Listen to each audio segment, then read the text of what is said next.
Jadi yang dibalas adalah yang tidak mau mengenal Allah dan tidak taat sama Yesus. Yesus adalah Injil, Yesus adalah firman. Dari mana kita bisa mengenal Allah? Kita harus belajar, sayang. Belajar firman Tuhan. Hanya karena sombong saja, itu Tuhan buang Yesaya 28. Hanya karena salah sedikit saja dengar si ular diusir keluar dari surga, itu kita mengenal Allah dari firman. Ya. Tuhan bilang kau pasti mati. Enggak lah. Aku pasti akan hebat seperti Allah. Makan. Enggak ada dosa yang lain, sayang, enggak ada. Hanya karena makan, diusir keluar dari surga. Itu Tuhan. Itulah Tuhan, kita bisa mengenal Dia dari Roh Kudus dan dari firman. Hanya Kaleb dan Yosua yang bisa masuk. Itu kita mengenal Allah. Kita harus belajar benar-benar supaya pewahyuan itu dapat. Kita dapat masuk. Ya, saudara, banyak yang dipanggil, sedikit yang dipilih. Ya, banyak kan udah dibujuk-bujuk, nggak mau dia taat, nggak mau dia setia. Ya sudahlah. Ya, itu pilihan masing-masing. Ini tinggal hanya untuk yang kudus-kudus saja lah. Ya, yang mau cemar teruslah cemar. Yang jahat teruslah berbuat jahat. Yang cemar teruslah cemar. Yang benar teruslah melakukan kebenaran.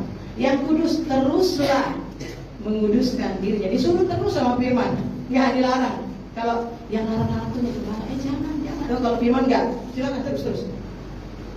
Beda gembala, pendeta sama firman beda. Beda Yesus sama manusia. Beda ya firman. Kalau firman yang terus. Kalau kita bujuk-bujuk.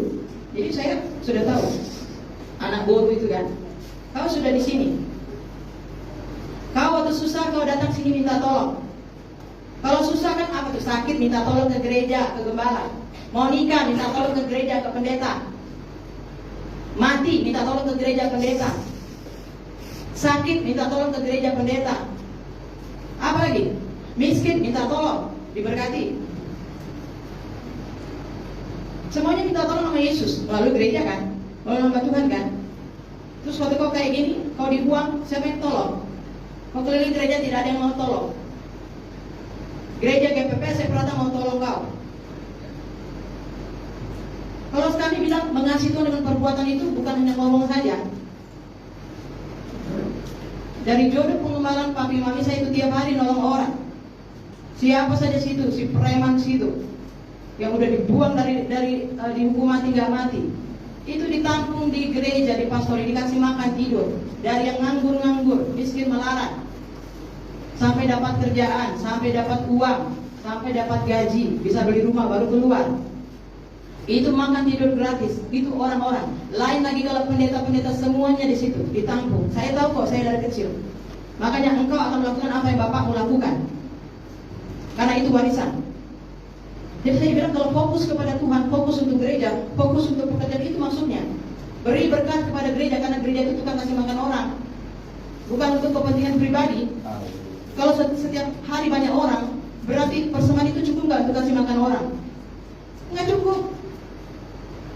Itu gunanya kita menjadi jemaat yang bertobat. Pertama kali kita masuk gereja lokal, kita harus menjadi jemaat yang bertobat, menjadi seperti yang Kisah Rasul 2. Itu sampai di Baloi. Jadi saya tahu Anda tidak bisa khotbah aja kalau Anda nggak lakukan.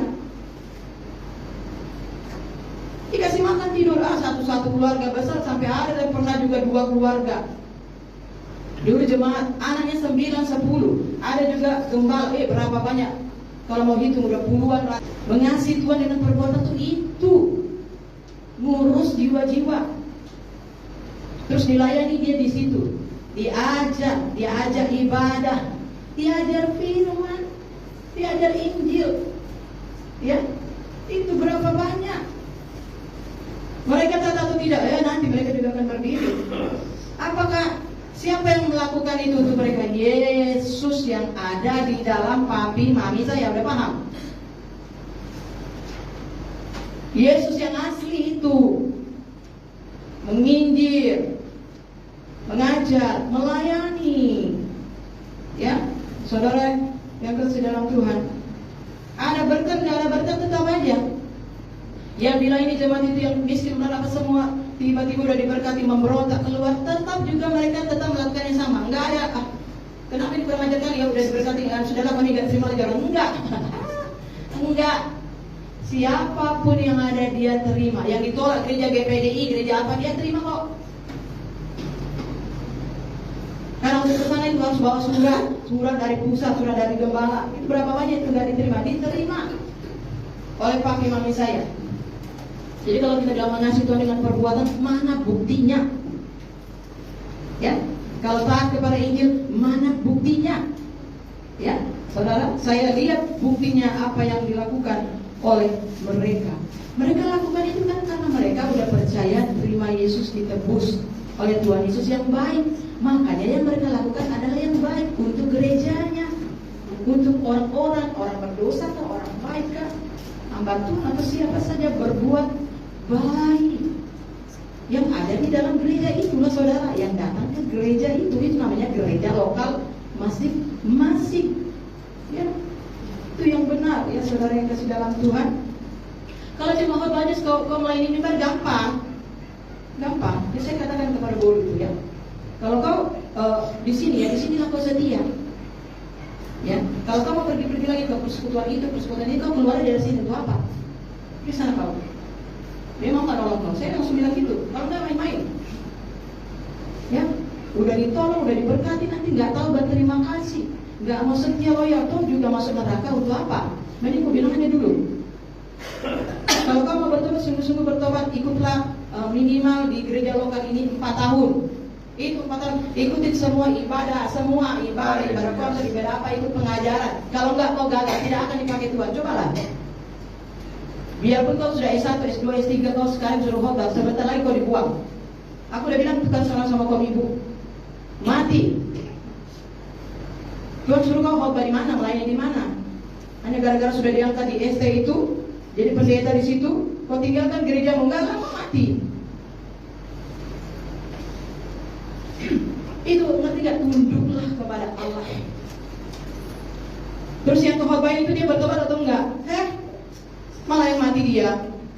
Terus kok sekarang apa pekerjaannya? Masih jadi lagi pelayan di kelompok ST itu? Enggak, jadi tukang cuci piring.